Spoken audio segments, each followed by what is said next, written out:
الحمد لله رب العالمين وصلى الله وسلم وبارك على نبينا محمد وعلى آله وأصحابه أجمعين وأشهد أن لا إله إلا الله وحده لا شريك له وأشهد أن محمدا عبد الله ورسوله صلى الله عليه وعلى آله وصحبه وسلم تسليما كثيرا أما بعد.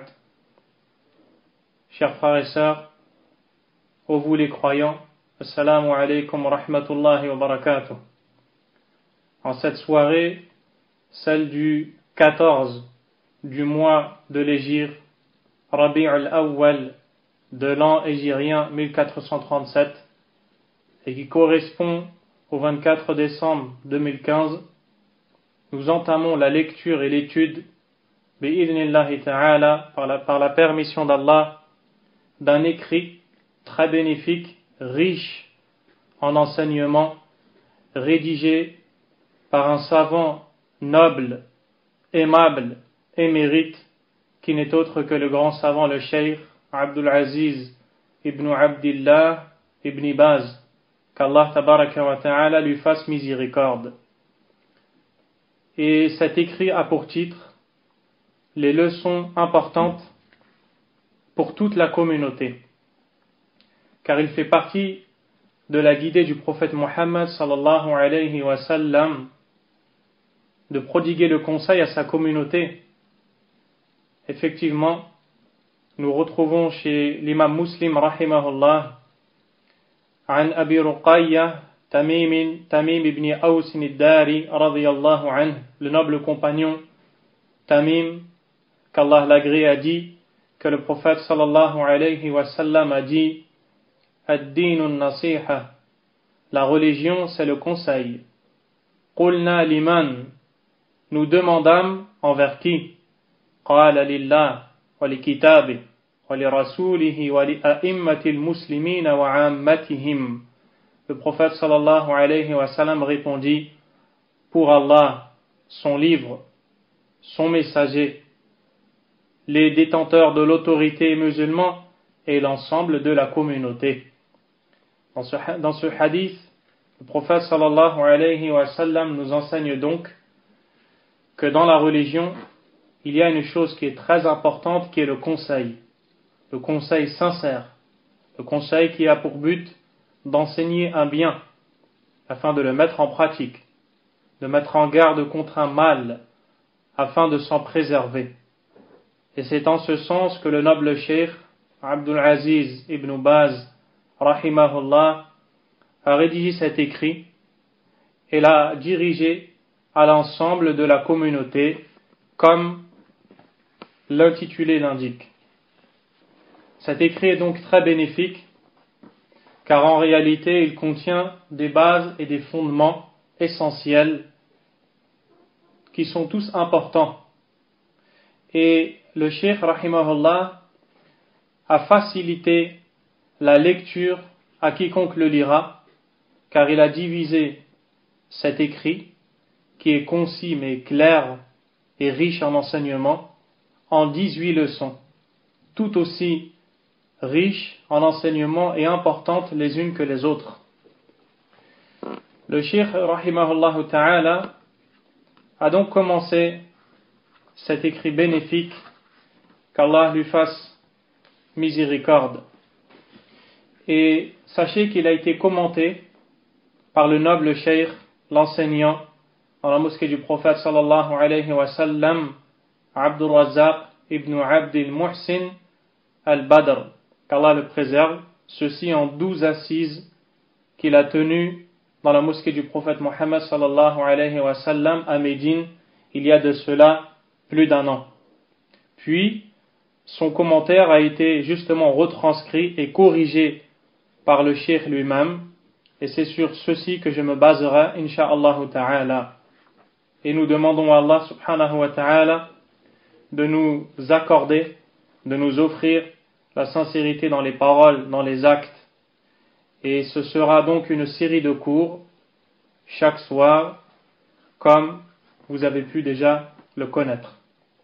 Le cheikh Ibn Baz rahimahullah commence son écrit et dit بسم الله الرحمن الرحيم الحمد لله رب العالمين والعاقبة للمتقين وصلى الله وسلم على عبده ورسوله نبينا محمد وعلى آله وأصحابه أجمعين أما بعد فهذه كلمات موجزة في بيان بعض ما يجب أن يعرفه العامة عن دين الإسلام سميتها الدروس المهمة لعامة الأمة وأسأل الله أن ينفع بها المسلمين وأن يتقبلها مني إنه جواد كريم. Toutes les louanges reviennent de droit à Allah et la fin pieuse revient aux vertueux.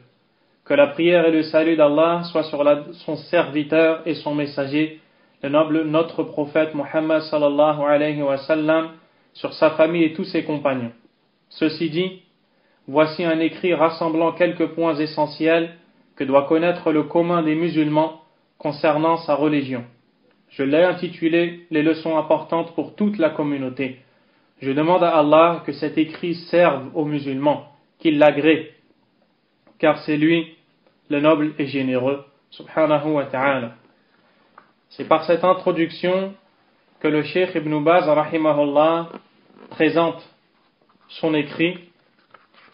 Et dans cette introduction, il nous enseigne le but qui n'est autre que apporter le savoir à l'ensemble de la communauté. Le Cheikh Ibn Baz, rahimahullah, a commencé cet écrit en louant Allah, subhanahu wa ta'ala, et en appuyant sur le fait que la fin pieuse est réservée aux gens vertueux. Les gens vertueux qui sont les pieux, ceux qui réussiront tant bien dans ce bas monde que dans l'au-delà, ceux qui s'efforcent à obéir à Allah tabaraka wa ta'ala et s'éloigner de sa désobéissance et qui œuvrent dans le but d'acquérir la réussite et la satisfaction d'Allah subhanahu wa ta'ala. Puis il a prié sur le prophète sallallahu alayhi wa sallam, car il est le meilleur des hommes. Ensuite il a présenté son écrit et il nous a expliqué que c'est donc un écrit qui n'est pas trop long pour être lassant, mais pas trop court pour être défaillant. Les phrases, comme vous allez le voir, qui s'y trouvent, sont simples à comprendre, mais pourtant, elles ont des sens qui sont très importants, puisqu'elles sont en rapport avec des obligations religieuses qu'il est nécessaire à chacun et à chacune parmi les croyants d'apprendre, d'assimiler, de comprendre, de mettre en pratique et de propager. En intitulé, le cheikh nous dit les leçons importantes pour toute la communauté. L'intitulé est en parfaite concordance avec le contenu. Le cheikh l'a donc facilité et a invoqué Allah tabaraka wa ta'ala pour qu'il le rende bénéfique à l'ensemble des croyants. Voici donc la présentation de l'auteur, rahimahullah. La première leçon est la suivante. Suratul Fatiha wa qisaru suwar. الدرس الأول سورة الفاتحة وقصار السور. سورة الفاتحة وما أمكن من قصار السور من سورة الزلزلة إلى سورة الناس تلقينا وتصحيحا للقراءة وتحفيظا وشرحا لما يجب فهمه. Le cheikh nous dit dans cette première leçon, dans ces quelques lignes qui en réalité ont un sens qui est très vaste et immense, la première leçon est la sourate al-Fatiha et les courtes sourates du Coran. Faire apprendre la sourate al-Fatiha est ce qu'il est possible de retenir parmi les courtes sourates de la sourate al-Zalzala, la secousse, jusqu'à An-Nas, les hommes, en récitant devant l'élève, puis en corrigeant sa récitation, en lui faisant apprendre par cœur et en lui expliquant ce qui est impératif. Dans cette première leçon, le cheikh, qu'Allah lui fasse miséricorde, attire l'attention sur l'importance de connaître la sourate Al-Fatiha, le prologue, le premier chapitre du Coran, qui a toute son importance, puisqu'Allah tabaraka wa ta'ala l'a d'ailleurs nommé dans le Coran Al-Quran Al-Azim, le Coran sublime ou le Coran immense. Et le prophète sallallahu alayhi wa sallam nous a enseigné que nulle prière n'est acceptée si on ne récite pas cette sourate al-Fatiha. Ensuite, le Cheikh rahimahullah nous montre l'importance de connaître un minimum. Le musulman, car il n'est pas demandé à tout le monde d'être savant, d'être connaisseur de tous les détails de la religion, mais le musulman doit quand même connaître un minimum. Fait partie de ce minimum une partie du Coran. Le Cheikh a proposé de connaître le Coran de sourate Al-Zalzala jusqu'à sourate An-Nas. Elles sont courtes en termes de nombre de versets, mais immenses dans leur sens. Ce sont donc les sourates qui commencent de Zalzala et qui s'achèvent à An-Nas, de la 99e sourate du Coran jusqu'à la sourate 114. Sourate Zalzala, la secousse, est composée de 8 versets. Sourate Al-Adiyat, les coursiers, est composée de 11 versets. Sourate Al-Qari'ah, le fracas, est composée également de 11 versets. Sourate Al-Takathur, 8 versets. La course aux richesses. Sourate Al-Asr, le temps, 3 versets. Sourate Al-Humaza, les calomniateurs, 9 versets. Sourate Al-Fil, l'éléphant, 5 versets. Sourate Quraysh, 4 versets. Sourate Al-Ma'un, l'ustensile, 7 versets. Sourate Al-Kawthar, 3 versets. Puis Al-Kafirun, 6 versets. Al-Nasr, le secours, 3 versets. Al-Masad, les fibres, 5 versets. Vient ensuite les 3 dernières sourates. Al-Ikhlas, Al-Falaq, Al-Nas, 3 versets, 5 versets, 6 versets. C'est donc des sourates du Coran qui sont courtes, mais que le musulman doit quand même connaître. Il doit les connaître, comme l'a dit le Cheikh, rahimahullah ta'ala, il doit en apprendre la récitation, savoir les réciter de la manière qui est correcte et valide pour pouvoir avoir une prière qui puisse le rapprocher d'Allah tabaraka wa ta'ala et donc lui plaire. Suratul Fatiha, c'est une importance de la connaître, de savoir la réciter correctement. Il faudrait pour cela avoir quelqu'un en face qui transmette la manière de réciter cette sourate justement, dans le but bien sûr de la comprendre, de la mettre en pratique et de savoir adorer Allah tabaraka wa ta'ala. Voyez également, chers frères, chers croyants, qu'il n'est pas demandé aux musulmans de connaître tous les détails de la religion, mais il doit connaître un minimum du livre d'Allah tabaraka wa ta'ala. Ceci afin de pouvoir se lever par exemple la nuit et savoir qu'est-ce qu'il faut réciter, ou savoir un minimum de Coran, ne serait-ce qu'une seule sourate du Coran.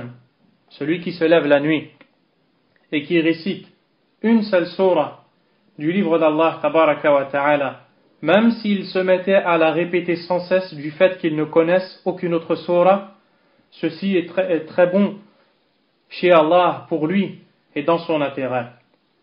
Le compagnon Qatada ibn Nu'man radiyallahu anhu a dit: Inna rajulan qama fi zaman an-nabi sallallahu alayhi wa sallam yaqra'u min as-sahar qul huwa Allahu ahad la yazidu alayha. Le compagnon nous dit: il y avait un homme qui à l'époque du prophète sallallahu alayhi wa sallam se levait la nuit et priait sans rien ajouter à la sourate qul huwa Allahu ahad. Falamma asbahna, lorsque nous sommes arrivés au matin, ata rajulun an-nabiy sallallahu alayhi wa sallam fadhakara dhalika lah. Un homme s'est présenté au prophète sallallahu alayhi wa sallam pour lui en parler. Wa ka'anna ar-rajula yataqalluha, comme si que cet homme trouvait peu cet acte. فقال صلى الله عليه وسلم والذي نفسي بيده إنها لتعدل ثلث القرآن. Le prophète sallallahu alayhi wa sallam a dit: je jure par celui qui tient mon âme dans sa main qu'elle est égale dans la valeur à un tiers du Coran. Et ici, le prophète sallallahu alayhi wa sallam nous enseigne l'importance de cette sourate Qul huwallahu ahad et nous montre également que ce qui est demandé aux musulmans, c'est la sincérité de réciter le livre d'Allah tabaraka wa ta'ala. Ainsi, lorsque l'on voit qu'en réalité, on ne nous demande pas d'être le plus grand savant de l'islam, mais de connaître un minimum, sans le moindre doute, toute personne qui entend de telles paroles est encouragée. Est encouragée car ceci est simple. Ceci est simple et tout le monde peut se permettre d'apprendre des sourates du Coran qui sont courtes. Le musulman commence par la Fatiha, puis il commence de sourate Zalzala et s'arrête à sourate An-Nas, dont vous venez d'entendre les nombres de versets. Ainsi, le musulman, il lui est demandé d'apprendre, de mémoriser et de comprendre les sens. Ceci dans le but que sa lecture lui soit profitable. Comme le dit le Cheikh Abdurrazzaq ibn Abd al-Muhsin al-Badr, qui a écrit ce commentaire sur lequel je me base pour ces mots que vous entendez. Le Cheikh Abdurrazzaq al-Badr, hafidhahullah, qu'Allah le préserve, dit ceci dans le but que le musulman récite une partie du Coran dont il connaît le sens. Car c'est en connaissant le sens que le Coran va affecter la personne et aura un effet positif sur cette dernière. Ainsi, il est demandé aux imams, aux enseignants, aux éducateurs, aux conseillers qui en ont la capacité de consacrer des assises, de donner quelques moments de leur temps dans le but d'enseigner à autrui parmi les musulmans ces quelques sourates du Coran, de leur en faire comprendre l'essence, ceci dans le but de satisfaire Allah subhanahu wa ta'ala. Et dans ces quelques assises, l'enseignant va faire répéter à son élève ces versets jusqu'au moment où il arrivera à les mémoriser et à en corriger les fautes, si toutefois il en a, dans la lecture. Le Cheikh Abdurrazzaq al-Badr, qu'Allah tabaraka wa ta'ala le préserve, nous dit qu'il y a plusieurs étapes. Comme l'a cité le Cheikh Ibn Baz, l'auteur de cet écrit, rahimahullah. La première étape, at-talqin, qui consiste à faire réciter à l'autre, que ce soit l'imam ou quiconque, même parmi les musulmans, qui est en mesure, qui a la capacité, qui peut le faire, qu'il s'assoie avec quelques-uns de ses frères ou de ses sœurs, si c'est une femme, dans le but d'enseigner ces versets. Il les fera répéter une fois, 2, 3 fois, et ainsi de suite. Car en réalité, le Coran est pris à l'écoute. Le Coran doit être appris en écoutant et en répétant, et en étant corrigé. Deuxièmement, ceux qui ont appris à corriger, à réciter, se mettent à lire et à réciter, dans le but qu'une fois avoir écouté, ils puissent réciter les versets. Troisièmement, la troisième étape, al-hifz, c'est-à-dire la mémorisation. Cette étape consiste au fait de mémoriser et d'apprendre les versets. Prenons un exemple de sourate Az-Zalzala, la secousse, sourate 99 du Coran, qui est composée de 8 versets. Le musulman ne doit pas se dire c'est difficile, je n'y arriverai pas. Il prend le Coran devant lui, ou la sourate, le chapitre du Coran qu'il souhaite apprendre. Il demande à quelqu'un de lui corriger sa lecture. Une fois sa lecture correcte, il se met à apprendre en répétant les versets. Par exemple, le premier verset, Allah tabaraka wa ta'ala dit, Bismillahir Rahmanir Rahim, Idha zulzilatil ardu zilzalaha. Il se met à répéter ce verset 1, 2, 3, 10, 20, 50, 100 fois, autant de fois qu'il en aura besoin. Et bien sûr, les gens sont différents dans leur mémorisation, dans leur compréhension, dans la rapidité pour assimiler et apprendre. Mais chacun se donne une part dans un moment de sa journée qu'il consacre pour apprendre ces quelques versets, et il verra et s'apercevra bi'idhnillah, par la permission d'Allah tabaraka wa ta'ala, qu'il apprendra beaucoup par la grâce d'Allah subhanahu wa ta'ala. Donc il aura uni la correction de la lecture à la mémorisation, et viendra ensuite la quatrième étape qui est la suivante, qui nous est citée par le Cheikh rahimahullah, la compréhension des sens, le tafsir, de lire, d'écouter, de comprendre le commentaire du Coran, en commençant par Surat Al-Fatiha, puis les courtes surahs de Az-Zalzala, la secousse, jusqu'à Surat An-Nas. C'est la raison pour laquelle le Cheikh Abdul Razzaq Ibn Abdil Muhsin al-Badr, hafidahullah, va justement commenter toutes ces surahs, tous ces chapitres du Coran dont vous venez d'entendre le nom. Walhamdulillah. Sachez que si le musulman passe des moments de sa vie, des moments de sa journée, à apprendre le livre d'Allah, à apprendre un verset de la parole d'Allah tabaraka wa ta'ala, il aura réussi dans sa journée. Car les gens dans ce bas monde sont pris par les occupations mondaines, les occupations futiles. Ils perdent leur temps et ne connaissent rien ou alors très peu du livre d'Allah tabaraka wa ta'ala. Nous voyons chez beaucoup de gens que non seulement ils connaissent très peu, mais dans cette infime partie qu'ils connaissent, ils ont beaucoup d'erreurs. Le temps passe, les jours passent, les années se succèdent. Le musulman ne doit pas être inattentif. Vous allez d'ailleurs voir, incha'Allah, lorsque vous allez entendre les commentaires des versets, que Allah Azza wa Jal nous rappelle l'au-delà. Il nous rappelle la demeure dernière et nous invite à s'y préparer. Et certes, une des meilleures manières, ô croyants en Allah, de se préparer pour la demeure dernière, pour la rencontre d'Allah subhanahu wa ta'ala, c'est bien le fait d'apprendre le livre d'Allah, de ne pas se contenter de mémoriser les sens, plus encore, de mémoriser les versets, plus encore, également de comprendre les sens du Coran et de les mettre en pratique.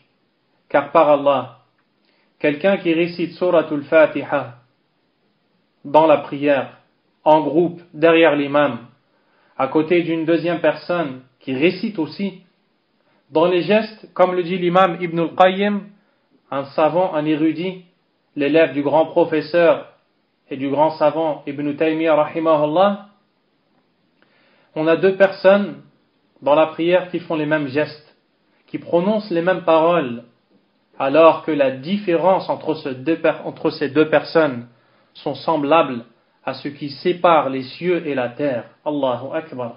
Ceci car la première personne comprend l'essence de ce qu'elle récite. Elle est imprégnée par le Coran ou affectée par le Coran. Le Coran va dans son cœur. Elle le médite. Elle prie Allah tabaraka wa ta'ala. Elle fait une prière qui plaît à Allah subhanahu wa ta'ala. Alors que l'autre personne n'en connaît pas l'essence. Ou alors a un cœur qui n'est pas présent, qui est loin, qui n'est pas proche d'Allah subhanahu wa ta'ala. C'est donc une introduction qui nous montre la grande importance du contenu de cet écrit rédigé par ce grand savant, le Cheikh Ibn Baz rahimahullah. Et le musulman doit connaître les savants de la communauté, ceux desquels nous pouvons prendre les enseignements, ceux qui transmettent le savoir du Coran et de la Sunna avec la compréhension des pieux prédécesseurs. C'est la raison pour laquelle je m'encourage moi-même, ainsi que vous, de d'être assidu, de persévérer, d'endurer et d'apprendre. Et dans la deuxième rencontre, incha'Allah ta'ala, vous entendrez, par la permission d'Allah subhanahu wa ta'ala, le commentaire de Suratul Fatiha donné par le Cheikh Abdul Razzaq ibn Abd al-Muhsin al-Badr, qu'Allah le préserve et le récompense, qu'Allah tabaraka wa ta'ala vous récompense tous. Allah est plus savant, de lui vient le bien, il est celui dont on implore le secours. Subhanakallahumma wa bihamdik, ashhadu an la ilaha illa ant, astaghfiruka wa atubu ilayk, wa sallallahu wa sallam, wa baraka ala nabiyyina Muhammadin wa ala alihi wa sahbihi.